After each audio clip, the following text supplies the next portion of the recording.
सोचिए एक ऐसी जमीन जो आपके परिवार के साथ जनरेशन तक ग्रो हुई है। दादाजी के जमाने से लेकर आज तक उसका ख्याल रखा गया है, जैसे एक अमानत।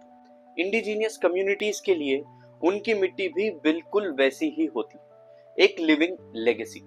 और सबसे बड़ी बात, ये लोग अपनी मिट्टी को हेल्दी रखते आए हैं हजारों सालों से, वो भी बिना मॉडर्न मशीनरी, सिंथेटिक फर्टिलाइजर्स या हैवी केमिकल्स के। आज हम समझेंगे कि उनका अप्रोच क्या है, ये क्यों काम करता है और हम इससे क्या सीख सकते हैं। इंडिजीनियस कम्युनिटीज मिट्टी को सिर्फ एक रिसोर्स नहीं बल्कि एक लिविंग सिस्टम मानती। यूएन के डेटा के मुताबिक ये लोग दुनिया के सिर्फ 25% लैंड मैनेज करते हैं, लेकिन उन्हीं एरियाज में 80% बायोडायवर्सिटी प्रिजर्व्ड है। इसका मतलब है कि उनका फार्मिंग सिस्टम सिर्फ फसल उगाने तक सीमित नहीं है बल्कि पूरे इकोसिस्टम को सस्टेन करता है।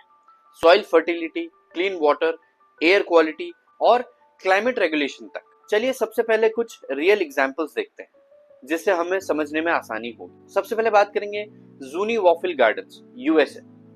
डेजर्ट एरिया में छोटे वॉफल पैटर्न प्लॉट्स बनाए जाते हैं जो रेन वाटर ट्रैप करते हैं और इवेपोरेशन कम करते हैं। पानी बचाने का एक स्मार्ट और सिंपल तरीका। वारू वारू एंडीज, साउथ अमेरिका।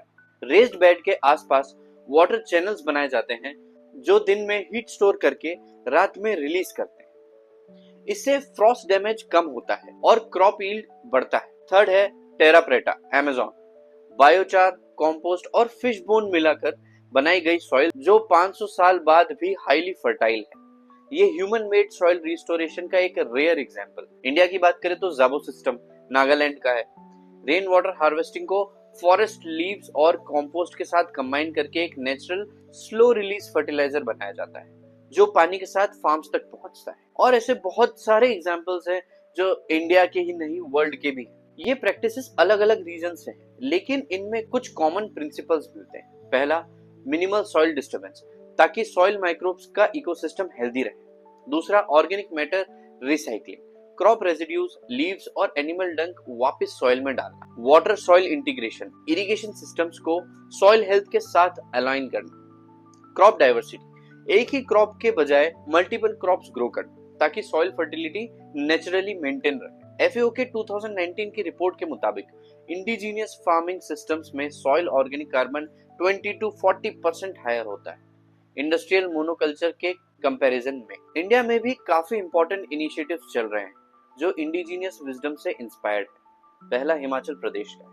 जनवरी 2025 की टाइम्स ऑफ इंडिया की एक रिपोर्ट के मुताबिक 2 लाख से ज्यादा फार्मर्स ने केमिकल फ्री फार्मिंग अडॉप्ट की है, covering almost all panchayats. CM ने इसे सॉइल और पानी दोनों के लिए गेम चेंजर कहा। North east states, traditional shifting cultivation में सॉइल रेस्ट पीरियड मेंटेन किया जा रहा है जिससे लैंड नेचुरली रीजनरेट होता है। ट्राइबल बेल्ट्स, छत्तीसगढ़ और झारखंड में मिलेट्स का रिवाइवल हो रहा है, कम पानी, हाई न्यूट्रिशन और सॉइल फ्रेंडली कल्टीवेशन के लिए।